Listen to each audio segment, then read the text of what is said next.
be an alpha.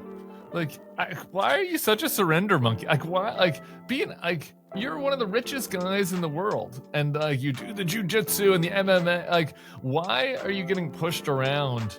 Like, why are you acting like you are unable to resist the critiques of like the Atlantic, and you are forced into making these policy changes because there were a handful of tech reporters that were mean to you? Well, it's very beta.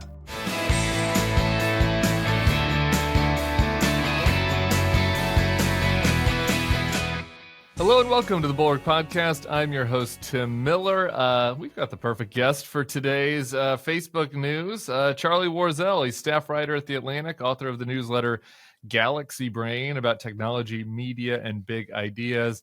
He's also the co-author of Out of Office, The Big Problem and Bigger Promise of Working from Home. That's not on our to-do list today. We have too much to discuss my working from home thoughts, but maybe another day. How you doing, Charlie? I'm doing great. Thanks for having me. I initially had reached out because you had an awesome article about crypto, and I was like, I want to do a crypto episode with Charlie.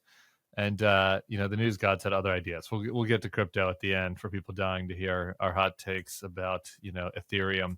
But Mark Zuckerberg is out with some news this morning, and I just want to read exactly what the announcement is from Facebook so we can make sure to get it right here.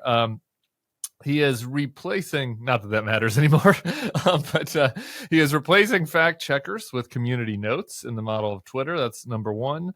Number two, simplifying content policies to remove restrictions on topics like immigration and gender that are out of touch with the mainstream discourse. He's moving the trust and safety content teams from California. The California teams were too biased. He's going to move them to Texas, which is a beacon of just right down the road, right down the middle of the road, political ideology in Texas, no bias in Texas. So we're moving the moderators who have the worst jobs in the world, I think, the content moderators. Those people, there's the moderation slums are moving from California to Texas to weed out bias. We've also, I think, it's going to get less attention, but I think potentially the most pernicious thing that is happening is they're bringing back more political content to the algorithm in the news feed. They're not de-ranking that anymore. Crazy shit people post is going to be back in your Facebook news feed if you are of the demographic that uses the Facebook news feed. So those are the big updates. Joel Kaplan went on Fox to discuss. I have some audio from that I want to get to, but I want your big picture thoughts on the changes first.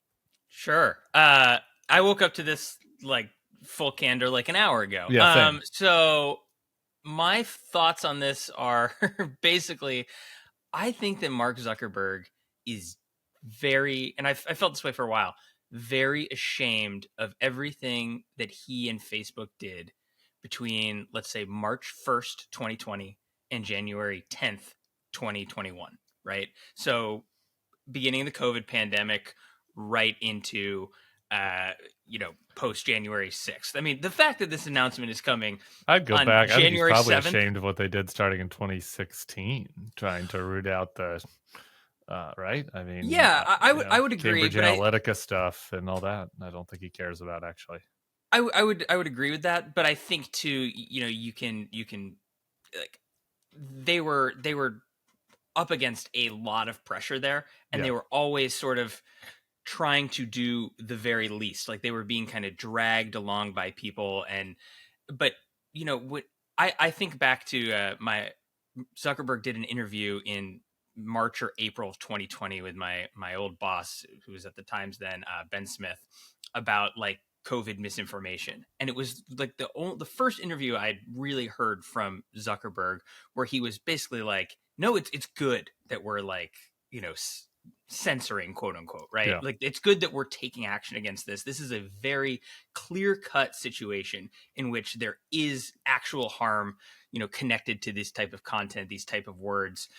And I bet you if you had to read that to him in front of him, he would just cringe full body, right? Because I think there's this real understanding in his mind, in the mind of a lot of the people who's running with in these circles in Silicon Valley and in the world of UFC or jujitsu or whatever, that there's this this huge overreach during the COVID and the lead up to the 2020 election, and then of course the big one right after January 6th, getting rid of Trump. All of that stuff. I mean, the fact that this announcement is taking place on January 7th, 4 years later, is like, it's a big like middle finger, I feel like, to this idea of like the hall monitors. Like, you have lost, is I think what he's trying to communicate here. Yeah, so I think that there are two elements to this. One is the forward-looking Trump suck-up part, and one is the regrets looking back part. We're going to get to the Trump suck-up part, but let's continue down the looking back part first. Bill Crystal in our internal Slack wrote this. I told him I was going to steal it from him, but I'll credit it. He was like, here's the thing. The fact-checking ended up being mostly pointless. There's not a lot of evidence the fact-checking part worked. I think de-ranking things from feed mattered, but like the fact-checking ended up not being that useful. I'm open to the fact that there's counter research on this. Maybe you've seen, but Bill writes, Zuck now denouncing Facebook's fact-checking when he implemented it, was in charge of it, arranged it, supervised it, paid for it for years, is like a Stalinist show trial type of self-denunciation for the new leader. And I think it is part that, putting on the hair shirt for Trump, but I do think he also has some of his own regrets about it. But he hasn't done the mature thing of like accepting responsibility for the decisions he made as one of the richest people in the world. And in this announcement, it's like, the legacy media and these annoying hall monitors forced me to do this, and now it's like, now this is my big middle finger back at them. But as you point out, that's not really true. He could have done whatever he wanted, really. It's not like the Biden regulators were coming for him. And he believed a lot of the stuff based on that interview with Ben Smith. But he hasn't kind of accepted responsibility for that, it doesn't feel like. He's blaming this on you, Charlie. It's your fault that he yes. And you know what? I'll take the blame. No, I agree. I agree with that completely. I've been covering this company for more than a decade now. There's this classic thing that Zuckerberg especially does, where he rolls out something new and basically says, like, he speaks as if he has amnesia, or as if like a totally new paradigm has formed, right? It's like there, we're getting into groups, we're getting into community building.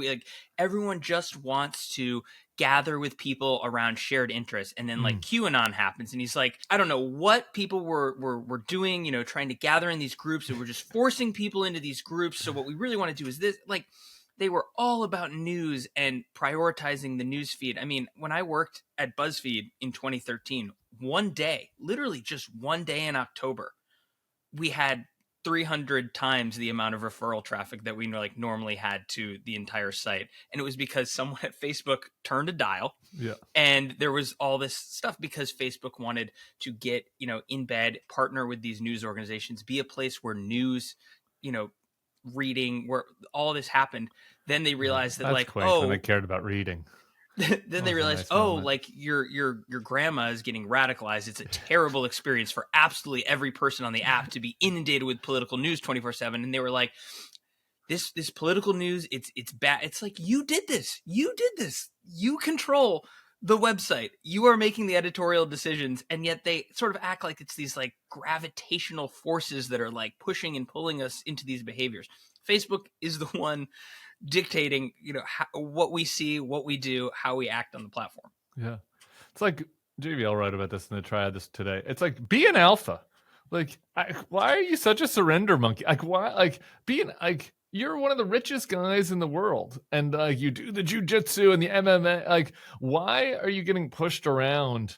Like, why are you acting like you are unable to resist the critiques of like the Atlantic, and you are forced into making these policy changes because there were a handful of tech reporters that were mean to you. Like, why are you acting like you were forced into these changes by the Biden administration, which wasn't really that like that aggressive on these matters at all? Like, why, and like the whole thing is very it's very beta. It's like, I'm not really in control here. And now it's just like, now I think the best thing to do is just become the clockmaker god and let 1,000 flowers bloom and free speech, and that will solve all the problems. And that's going to create new problems. And he'll have a new announcement in 4 years that pretends like this was not his fault either. This was Donald Trump's fault, probably.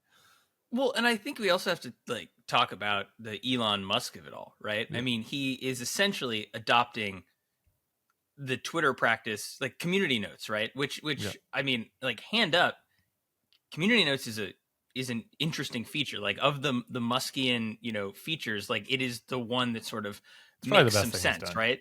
Yeah. And it is like community notes fact checks all of Elon Musk's bullshit all the time, right? Yeah. Like it does a reasonably good job. Every even once in a while, though it seems like apparently- he takes those down, but Yes, it does. It does seem free like he speech does that. absolutism has its limits. It sure does on X.com. But I mean, going to that, and then also, I get this sense, and the reporter in me, like, I can't really like prove it, but I think that these guys, like, when I saw all the announcements, I was, the glib part of me is like, Zuckerberg just wants people to be able to say the word retarded, which like everyone uses on X now. And it's like, oh, we're free speech is back. We can say things, that we used to say in the 90s that we would have gotten canceled for. I feel like those are the waters that, these guys are swimming in all the time, right? They're just having this like very weird edgelordian discourse all the time. And I think like he sees that on a place like X and sees that there is kind of like a charge to it, right? That there's all these people who are really excited about being able to speak a certain way and triggering a certain type of lib and, whatever. Yeah. And I think it's like he's feeling left out by this sort of, I would never describe Elon Musk as cool, but there's like in that world, a sort of, like renegade nature to the way that he's running his platform. And I think that Zuckerberg is frankly just like, he wants that. It all goes back to being stuffed in the locker and to making a page about which girls are the hottest at Harvard. It's true about Elon too. It's for all these guys. All these guys were super nerds and want to feel cool. And it's like, great, now we can call gays fairies again, or the other F word, and the AI bot won't put up a little content note. But one more thing about these content notes is just worth bringing up. You have to be so deep online and so aggressive about your political posting to even interact with the Facebook moderation regime. Like the right wingers online, and Zuckerberg now himself is pretending like he's accepted their fake narrative that like they were really cracking down and there was a lot of censorship. Like in most of the cases where it's not like porn or murder, like it was just a little note at the bottom, it was a little fact check note. And in most of the cases, content wasn't getting taken down. And like even in those cases, like you had to be saying really extreme or weird stuff. Like if I post all the time. Like I'm a super poster. I'm like, I've never encountered a moderation regime in any way. Like just think about what kinds of stuff you have to be posting to even know that this is happening.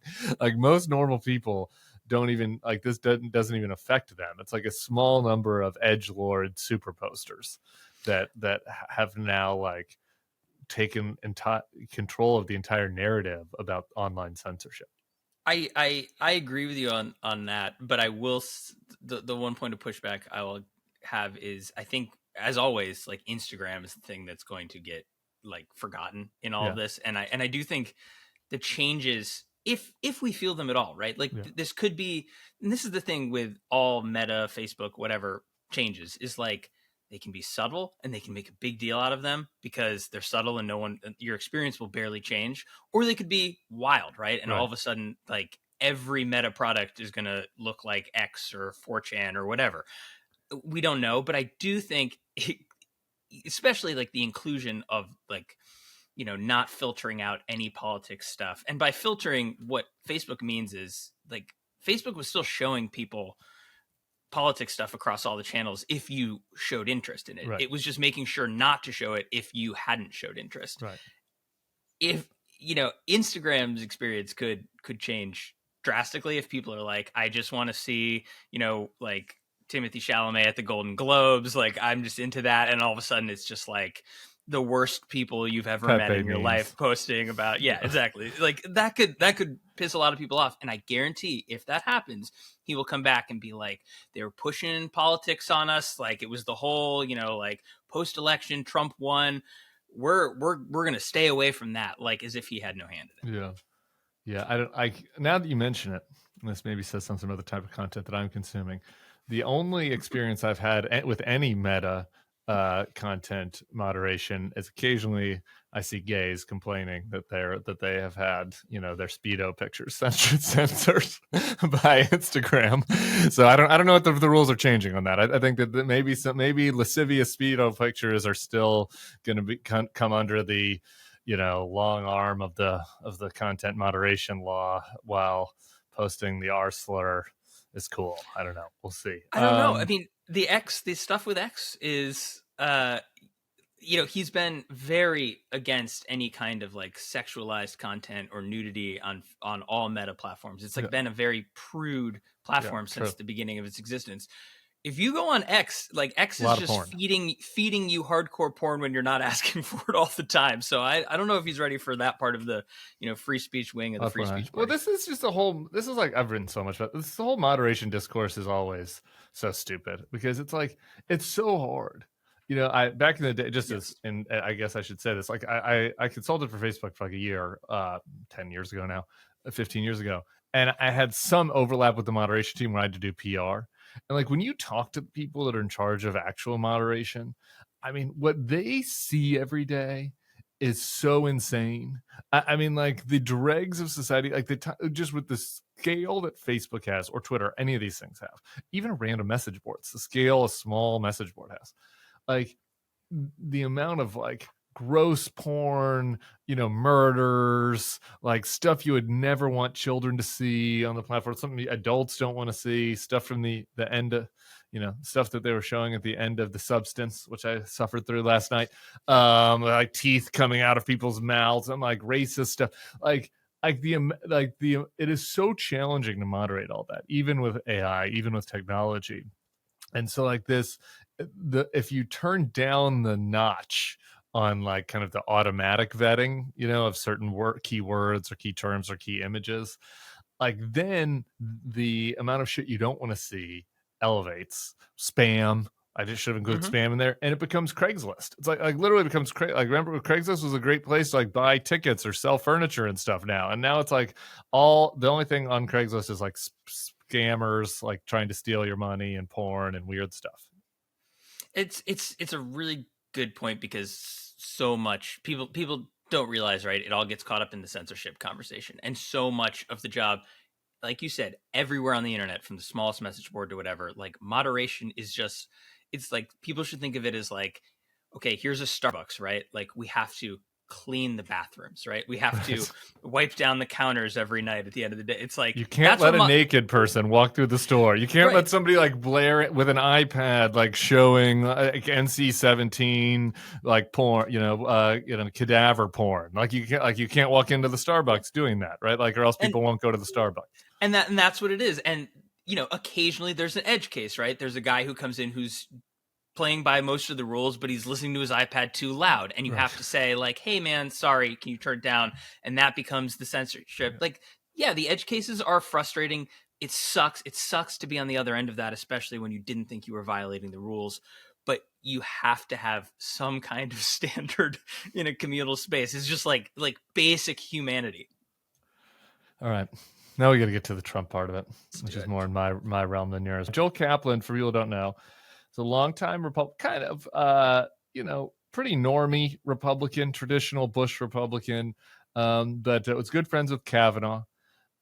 People say he was radicalized, maybe is an overused term, but, quasi, moved towards the MAGA direction after the treatment, what he felt like was unfair treatment of his friend Brett Kavanaugh, and has been at Facebook for a long time. He was just elevated in his role. Has been a long-time opponent of the fact-checking regime that his own company was doing.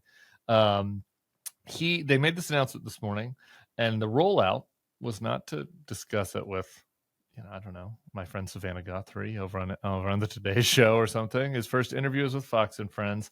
Well, if Joel was here, I'd ask him how Trump's ass tastes. But since he's not, and you're here, I'm curious what your thoughts are on that. Donald Trump, fighter of free expression, wants to take away broadcast rights from people who criticized him. Sued Bill Maher for calling him the son of an orangutan. He's got his new FBI director suing our friend Olivia Troy for being mean to him on cable news. Just a free expression absolutist, lover of the First Amendment, Donald Trump. That's why they're doing this, right, Charlie? Just because they just are right in line with these first principles with the new administration. Was that Fox Business or Fox News? Fox News. Okay, I thought it was Fox Business. I was like, that's really like, then you've really gone, down the rabbit hole. Man, I mean, that says it all, right? Like that really, to me, says it all, right? We're just, how do we get an audience with the big man, without going to Mar-a-Lago is clearly, let's get on Fox News and say some nice things about that. I mean, I don't know. It's just, I get the whole pandering to Trump thing, but I almost feel like there's something real about it now. Like I wonder if the circles that Zuckerberg is, hanging out in, like the proximity to like the MMA crowd, to like, I don't think he put Dana White on the board of Facebook yesterday because he, is trying to pander necessarily to Trump. I think he likes to hang out with Dana White. Like, can it be both and? I think it can be both and. What I'm just, it feels a little bit to me, there's a way to pander to him, and I think that is like signaling I mean, I think he kind of did it pre-election, right? Like the Tim Cook style of pandering, right? The donate to the transition, the send a nice tweet that's like, we look forward to working with President Trump, blah, blah, blah. I think this is slightly different. I mean, this really feels like we're actually tailoring the platform. We're actually restructuring our corporate governance to do this. I don't know. I mean, and then on the flip side, right, Trump said he potentially put Mark Zuckerberg in jail. So I guess the stakes are pretty high for him. This is the point. I mean, Brian Stelter writes this morning. Meta's facing an antitrust trial in April. They've got business before the government. Trump threatened to send Zuckerberg to prison, as you just mentioned.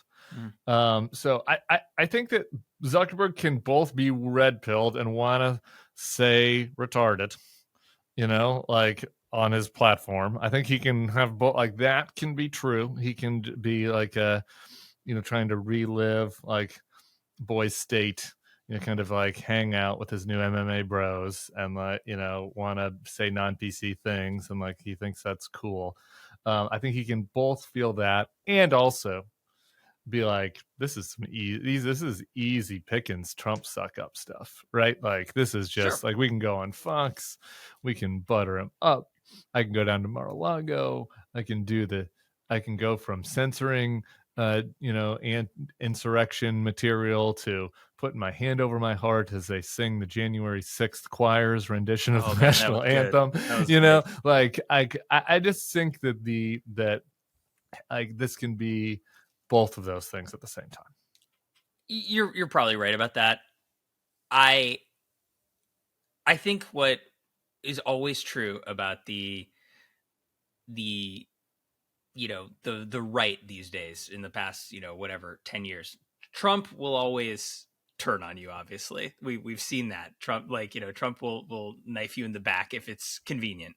But I do think that there is an acceptance, like an eagerness to have somebody turn, right? Like there's always been a joke that like I would, hear when I was talking to other people who covered the far right, which is that like tomorrow I could, be a right-wing social media like influencer if I just, sold my soul and just said like, I worked at the New York Times and like, let me tell you, like I'm the whistleblower, right? Oh my like, God. like it's such an easy path because they're so accepting of those Yeah, people, where do you want to right? work? Do you want to work at the Free Press? Do you want to go to Fox? Like, And I it's mean, I could get you a promotion. I don't know what they're paying you over at the Atlantic. We could get you a raise, I think. and that's always been this, like, this kind of joke, like, how, that because they're so accepting of that type of person, right? Yeah. As long as you're willing to sort of sell the entirety of your soul to that. And I think that that's always kind of a difference, especially that, like, in the big tech space, right, between Republicans and Democrats. Yeah. Like there's really nothing that Mark Zuckerberg, being one of the richest people on earth, who has presided over Facebook for 2 decades now, there's really nothing he can do to, like, ingratiate himself. Like, even if he changes all of the policies of whatever, there's always going to be the balls and strikes of, content moderation stuff. He's always going to be, It's always gonna a be an annoying capitalist progressive billionaire. complaining about him. I know. Yeah, And it's tough. It's where, tough. where, You're gonna always get complained about. There's nothing. There's nothing. And if that bothers you, well, that's what the money's for, right? yeah. But I think, that it is like, when you do break MAGA or whatever you want to call it, right? There is, obviously Trump turns on everyone, but there is this kind of, like, okay, like, you want to play? That's great. Like, we will actually give you, like, sort of the blanket pardon as long as you, walk the line. Yeah. And I think that that's really, like, it must feel pretty nice for someone like Zuckerberg to just be like, okay, all I got to do is sell my soul, have Joel go on Fox once a week, talk about, Trump being a crusader for free speech. And finally I can just get some people who are just going to be like, hey, he's a good guy. Yeah. Oh, he's nice. Hey, they love me. He does a good job. Yeah, there's something to that. I've always said that there's one thing Democrats could learn from Trump. It's being a little bit more generous to converts. Maybe not this one, not the whole cult thing where if you put on the blue hat, then all sins are forgiven and whatever. But like being a little bit more generous to people would probably help the Democrats' progressive political project in the long term. But that's for another day. Y'all, there is obviously much uncertainty in the world with Donald Trump coming back into the White House. These big oligarchs are figuring out how to deal with it by sucking up to them. But regular people need to be thinking about this as well. And there's one thing that you can do that will bring certainty, or at least peace of mind, about tomorrow, and that's life insurance. SelectQuote is one of America's leading insurance brokers with nearly 40 years of experience, helping over 2 million customers find over $700 billion in coverage since 1985. Other life insurance brokers offer impersonal, one-size-fits-all policies that may cost you more and cover you less, while SelectQuote's licensed insurance agents work for you to tailor a life insurance policy for your individual needs in as little as 15 minutes. And if you've been worried about getting coverage with a pre-existing health condition, SelectQuote partners with carriers that provide policies for a variety of those. If you have high blood pressure, no problem. If you have diabetes, that's fine too. Even if you have heart disease, SelectQuote partners with carriers that can cover that condition and others. Head to SelectQuote.com and a licensed insurance agent will call you right away with the right policy for your life and your budget. SelectQuote, they shop, you save. Get the right life insurance for you for less at SelectQuote.com/bulwark. Go to SelectQuote.com/bulwark today to get started. That's SelectQuote.com/bulwark. All right, I want to get into your internet brain rot article around misinformation, but it relates to this story in one way, right? Which is we don't exactly know how, but or what to what degree. But one of the planks that Zuckerberg laid out today is that they want to bring politics back to the news feed on Facebook, on Instagram, on Threads. As you rightly point out, the Instagram part of it is potentially more interesting since Facebook is like an elderly message board right now, and Threads has become very niche, to say the least. So the Instagram part of this may be the most interesting, but that, to me, like, that was the effective change, effective in air quotes, but like the change that made some difference after 2016, 2020 for Facebook, more than the fact checking stuff, was let's kind of de-rank some of this political stuff and get that out of the news feed and try to re-emphasize Facebook's original mission of whatever, people posting pictures of their friends at keg parties and emphasize those a little bit more. and to change back, I think has some potentially dangerous consequences, particularly as it relates to have your article about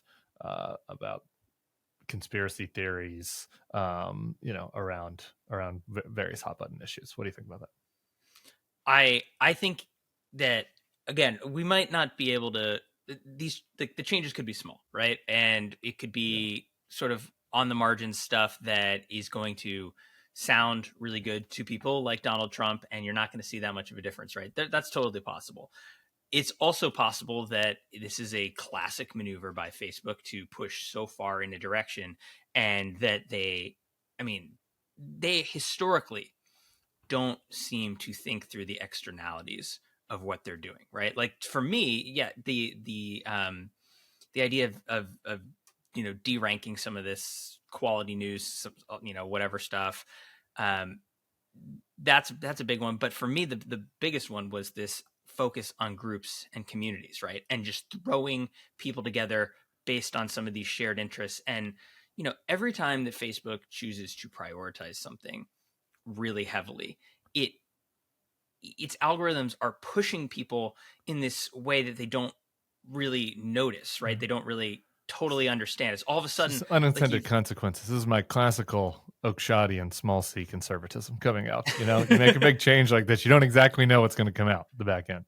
And I think you saw the sort of logical endpoint of all of that, right? Was like Facebook's architecture was perfectly suited in 2020, late 2020, November, December 2020, to allow tens of thousands of people to gather around the Stop the Steal movement. Like, if you remember, on November, 6th or something, 2020, like, I was watching the Stop the Steal Facebook group. Somebody early in the morning was like, hey, you should check this out. This election denying group has 15,000 members. And then by the time I looked at it 6 minutes later, it had 50,000 members. And it's like, wow, that shit doesn't happen if you don't make a series of changes from 2018 all the way through to try to get, Uncle Jim and Aunt Sally into knitting groups and, Rotary Club meetings and whatever. And so it's just like, I think that we met book clubs. Yeah. We met book clubs, not insurrection. And so it's like this kind of stuff has the potential for these really large, kind of gnarly changes, because there are billions of people on this platform. And if there's one thing covering Facebook for as long as I have, or Meta, or whatever we're calling it, is this idea that they are so naive, or act at least so naive, as to how people actually use the internet. There's, every time they talk about these changes and the way it works, it is always around the knitting club, or just two people getting together, shaking hands and breaking bread, and talking kitchen table connecting issues. Cultures, and from Malaysia to America, people are going to be sharing recipes. It's like, no, actually, there's going to be a guy living in Malaysia that is sharing election fraud conspiracies that has a ton of interest.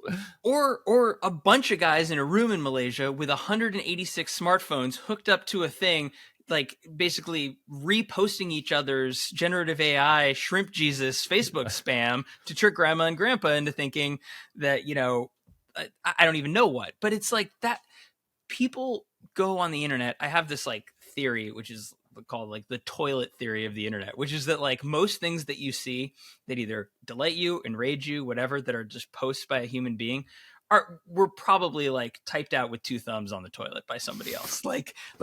People do, the internet is very it's wonderful, it's horrible, but it's also just really quotidian. It's used by people all the time to stave off boredom in random moments, and Facebook never sees that, right? It's always just the breaking bread over the table, even though they know better.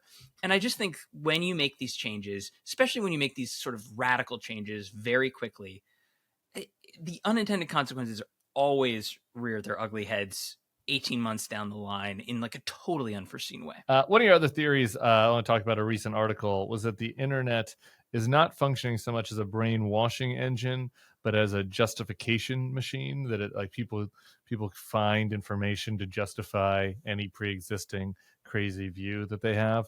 And I thought it was interesting, your comparison between like the January 6th conspiracies, how people, like initially were like, oh, it was Antifa. And it's like, oh, the FBI did it. Like whatever they needed to find to justify the fact that they weren't the baddies. But comparing that to the 9/11 conspiracies and how it took a lot longer for them to bubble up. They bubbled up in more heterodox kind of ways because it happened in like not the pre-internet, but like the early internet, before the social web. Anyway, talk about that. I read this piece that came out on January 6th with this researcher, Mike Caulfield, who studies information environments and all the bad stuff. And the idea is basically that we're always thinking about misinformation as like, again, Uncle Tim gets on his computer, sees a piece of misinformation, and all of a sudden, like, oh yeah, like Hillary Clinton has babies trapped in the basement of a pizza parlor. Like, I'm I believe convinced it. now. The moon's made of cheese. Yeah.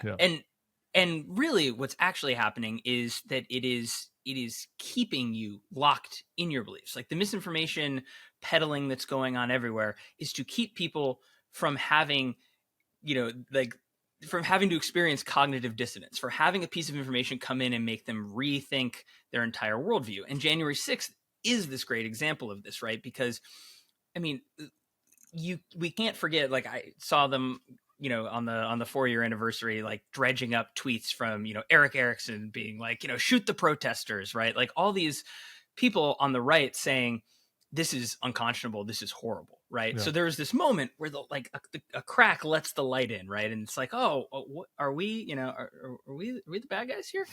And this entire system spins up with these justifications, right? Offering this parade of evidence so that people do not have to experience that cognitive dissonance. They get, oh, actually, yes, see, it was Antifa. Yes, there were, FBI agents leading people in, all that stuff. And as we were trying to like think through this, this idea, this theory, it's like, so what does that do to people, right? And it creates this stuckness, this like inability to look backward or to hold people accountable. So, with January 6th, it's like, oh no, we realized that, it was just like a big false flag situation, or it was a peaceful protest, or it was whatever, right? Our mind is made up. We're not going to go back. And so the January 6th, commission was then framed. It was either completely ignored by, right-wing media institutions, or it was framed as a bunch of Democratic scolds who are obsessed with the past, who are hall monitors, who have Trump derangement syndrome, blah, blah, blah.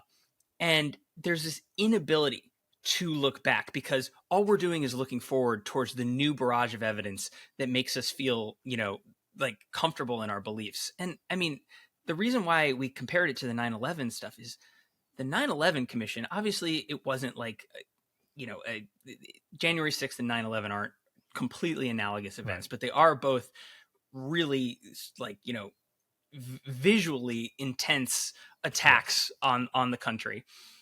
The 9/11 commission, the report comes out, it's long, it's dense, it is a national bestseller for like 4 months. Like over 1 million copies are sold. Like, you can go back and take a look at it. It was a cultural event of people saying, let's get to the bottom of this thing. Let's look back at the history. Let's look at the way that this institution, Congress, investigated it and try to understand. Flash forward, and I mean, 20 that years had its later, own flaws, right? Like, it's not perfect going back. I mean, like, they did some, masking over some of the Saudi involvement, and like still other little conspiracies bubbled up, and other true pushback to that, commission, bubbled up. But like, that's like more of a natural course of, Socratic public discussion. Yeah, I'm not trying to say that any of these things are perfect on their own, but just the difference between a cultural desire to look back and investigate this versus what happened with January 6th. And you had a lot of people, I'm sure a lot of people who, listen to this podcast, who watched the hearings, who are interested, who felt that accountability was right and necessary. And I think it was. But there was also this huge gulf of people who didn't fall in the MAGA category, who didn't fall in the watching it on MSNBC category, who are also just like, I'm just trying to live my life. I'm barraged with information all the time. And I, didn't really pay attention to it. Like culturally, the two events are so different in the way that they were analyzed and received. And I think, where I ultimately fall with it, and this is maybe where it could be a stretch for some people, is in this world where we have this like justification machine just constantly humming, where there's this barrage of evidence, it's really hard for the Democrats, say, to make the 2020 election a battle for the soul of the nation. Like it pins the hopes on something like January 6th being resonant 4 years later. And I think the way that information moves, the way that these ecosystems move, it's not as resonant as people might want it to be, right? History does not sort of have like pull out as long as it used to. And I think that's just like a really brain scrambling thing to confront. It is. The other element that I wanted to bring up that you mentioned in the article that might be a little brain scrambling for some of our listeners to confront is like, we're all susceptible to this, right? Like, so there's like this idea of wanting to find information that justifies pre-existing beliefs. And when you're in this marketplace on social media where you have all these different outlets and all the people you can follow, and you unfollow people who are unpleasant to unfollow, right? Like it's very easy to find yourself in a hole. And one example you guys gave, which is obviously not a conspiracy on the level of Antifa did January 6th, but was this notion that Trump's momentum is losing. Trump is about to collapse, like that found huge purchase on among people on the left, right? And we just see this. I'll put my hand up. Like if we posted on YouTube a poll that was like Trump's losing, like, and the views skyrocketed, right? Like that's a natural instinct, right? At some level, right? Like I use this comparison all the time. I listen to the Nuggets podcast after they win to hear the analysis more often than I do after they lose. So it's a natural human impulse, but people got to really like believe this, right? And I've seen some people in our lives because they were only clicking on things that were showing Trump's weaknesses. And they convinced themselves like, oh yeah, like MAGA is dying, like MAGA is collapsing. Like even smart people, really engaged people I know were saying this to me and going up into the election. And I think it's just because the same impulse to like look for something that justifies something that you want to be true so bad, or that you believe to be true so bad. Yeah, there's certainly an asymmetry between the MAGA coalition and what's going on, but it happens everywhere. And I think that it's like, we can't think of it as just like, we have to understand that this is what the media ecosystem is doing, whether we want to be that type of media consumer or not. And I think, and have less judgment about it happening when it's happening, kind of in good faith. But I'll see this all the time. A very small example of this in my own life is I'll see a piece of news, pop up on social media in some way. And it's not that I'm trying to like find a way to immediately discredit it, but if it's like kind of shocking to me, I'll be like, does this person know what they're talking about? Are they like an actual political reporter? Is this analysis?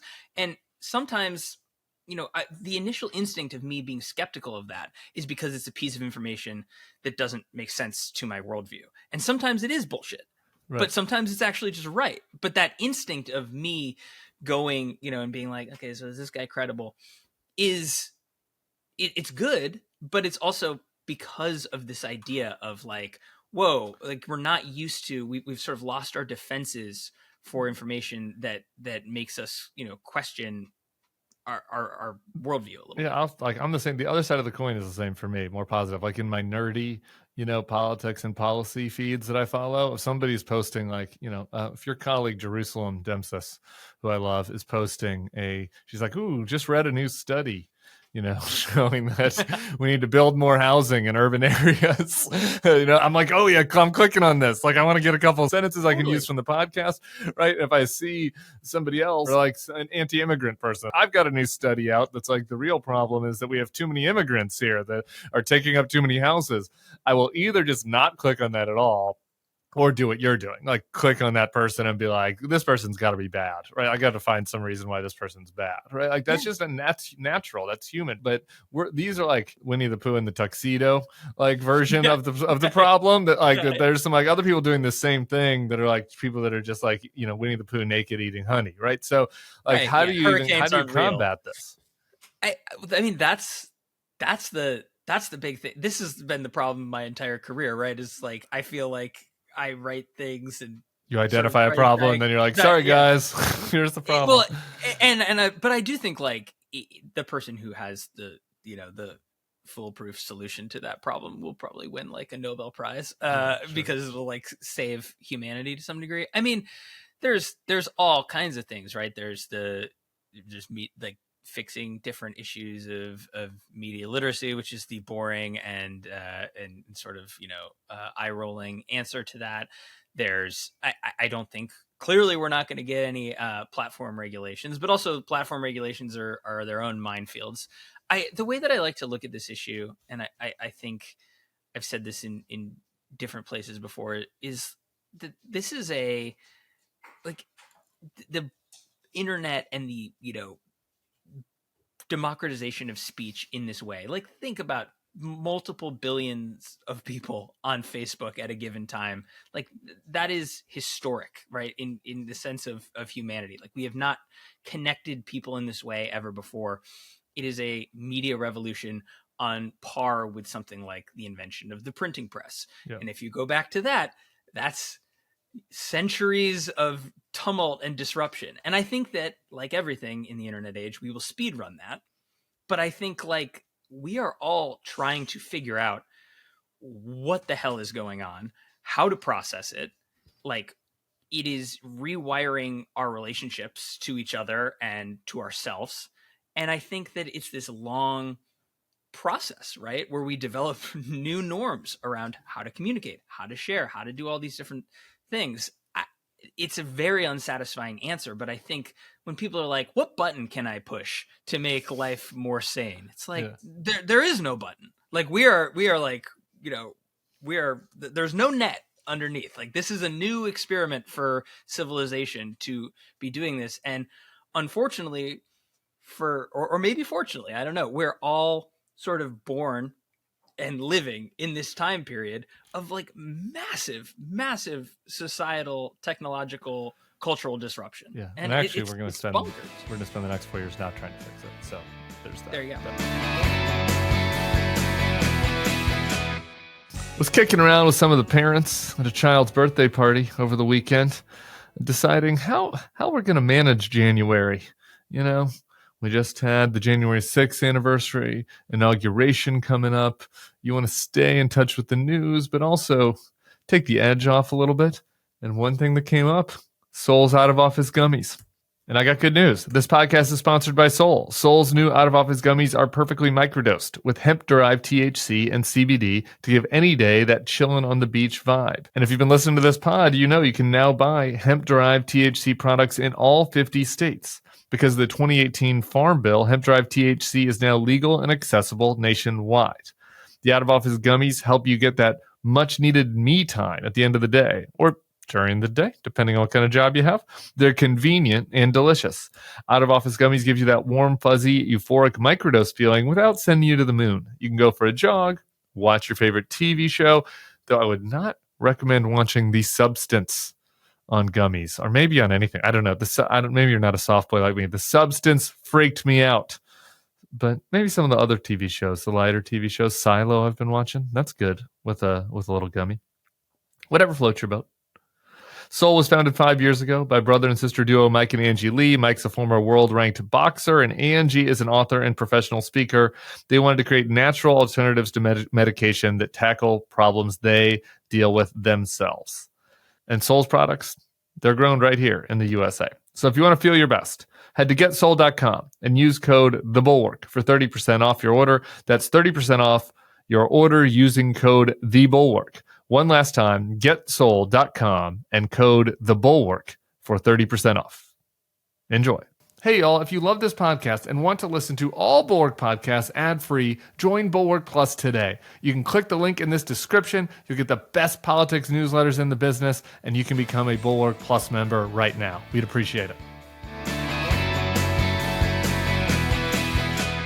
We got to do crypto really fast. I mean, I could have done this whole hour on crypto, so we'll try to speed run. There were two topics in your article that I want to cover really quick. One was you lead the article saying, for years, crypto skeptics have asked, what is this for? Me among those skeptics. And for years, boosters have struggled to offer up a satisfactory answer. They argue that the blockchain is itself a genius technological invention. I agree with that. But once you get beyond that, the question is, what value do these coins provide for people that don't want to use them to commit crimes? And your answer to this is that maybe the purpose that crypto has found for itself is that it is a cultural one, where it's serving a need that certain people have to oppose incumbent interests. Talk about that a little bit. Yeah. I mean, the very nature of, like, if you go back and you read the Bitcoin white paper, which I don't really suggest anyone does, it's only like 11 pages, but it's pretty dry. It's a hard 11 pages. I think I got about two and a half in.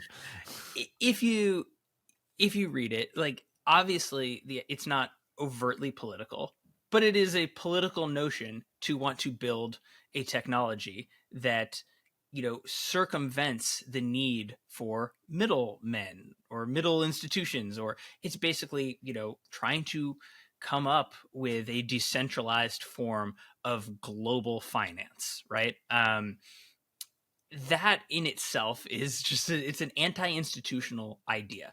And that technology, when it first, came out and no one was really caring about it except for like engineers and super nerds, and I mean that, in a loving way, like those types of people are like techno cyber libertarians, right? They are people who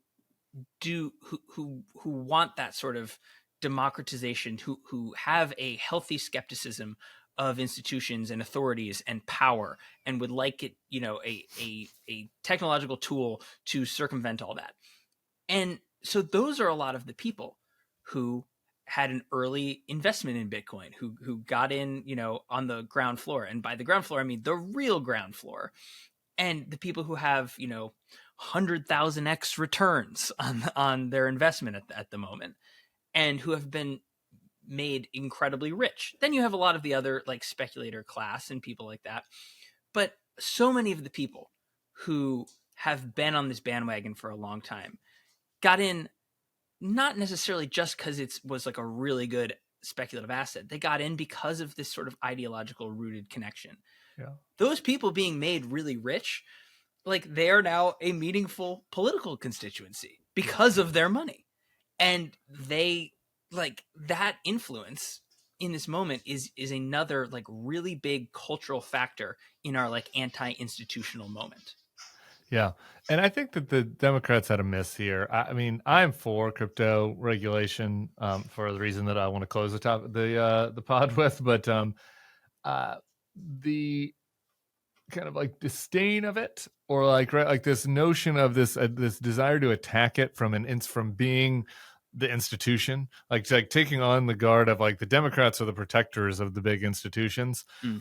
Like that is just a bad place to be in politics in a changed world. Like setting the merits of this aside.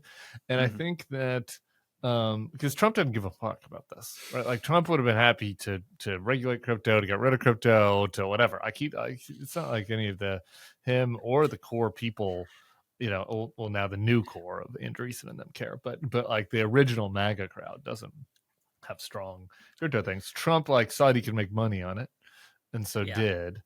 And there's then just like a general laissez-faire. It's like, oh, all these libertarian, anti-establishment crypto bros who are probably culturally kind of liberal, but like their crypto asset, they're for me because I say I'm not going to F with them like Gary Gensler has. And like, I think that was a meaningful swing demo, not like a decisive one, but for Trump this time. Oh, definitely. And it has so much overlap, right, with the, sort of not even the manosphere, but sort Yeah. of like the bro podcast sphere that that he was going on and trying to court. Like there's an overlap there. So there's a whole culture that, I mean, really during the pandemic is when it kind of took its form that it has now. And through, the whole like GameStop and SBF and all and FTX, all that stuff that happened in the last couple of years, this, the laser eyes meme kind of stuff, like sort of edgelordy culture that formed around it has a lot of overlap, right? Because it is anti-authority, anti-institution. It is sort of like people on X who, want to use words they feel like, would get them canceled in polite liberal spheres. There is an overlap with that audience. So I think it was actually very smart for the Trump campaign to court that, to adopt that. I also think that when I would like to have been in the room the first time that someone actually explained like crypto, and not like the blockchain, but I mean like the world of speculative asset trading Trump and coin. money laundering and stuff, and Trump coin and all that to him, because I'm sure his eyes got like really wide, because it's like basically like if Donald like financed Donald Trump's way, right? Like, oh, I can get people to give me sort of like in-kind political contributions by investing in my coin, and I can have my son be like the head of research for this dubious startup based in a garage in Palm Beach. Like, sweet. I can plant my logo on something, but it's just online now. I don't even have to put it on a building. I can put it on like on an internet thing, and then people will pay me to put my face on it. And so amazing. I think like I'm sure he was like, this is like made for me, right? But I agree with part of what you said with the it shouldn't be treated in a change world. It shouldn't be treated by Democrats with this like gross sort of sustain, like turn off the people for whom crypto is like the one thing that they're voting. They're the single issue crypto voter. Like it's probably not a great idea.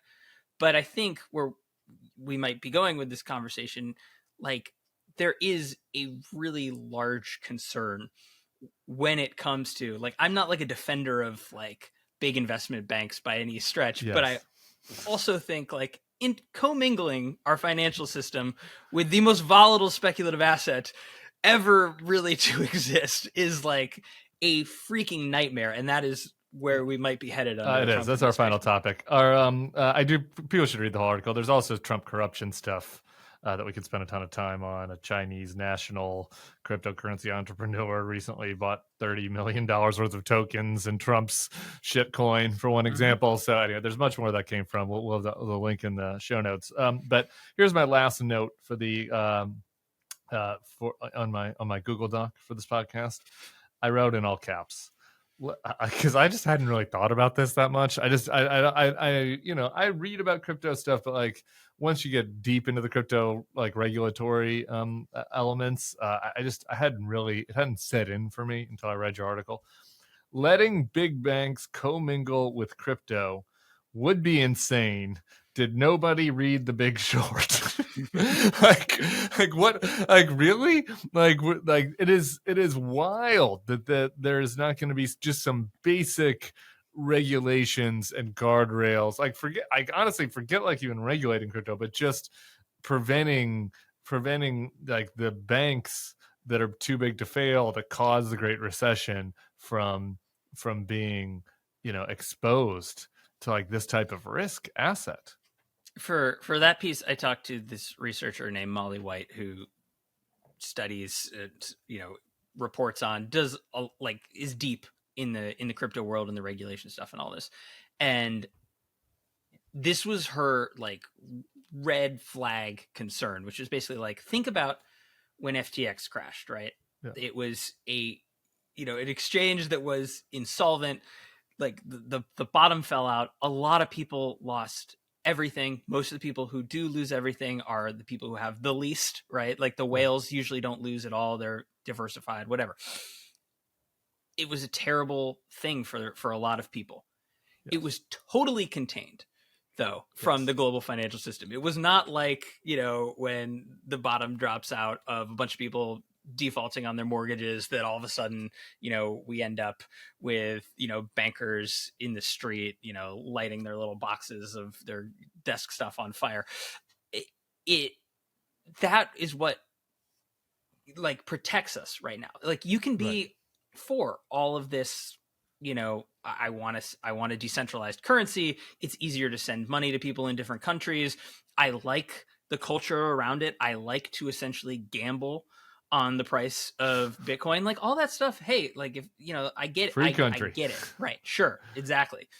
But the idea that like a bunch of people are going to like pump and dump into this currency, that, it's going to be, there's, no guardrails between Citibank's holdings in, this realm and in the crypto realm. And the fact that like, if we do have another FTX style collapse of some kind, and, in this realm of crypto finance too, is just, it's the Wild West. Like, you just have, you have so much money laundering going on, so many people using it for crimes.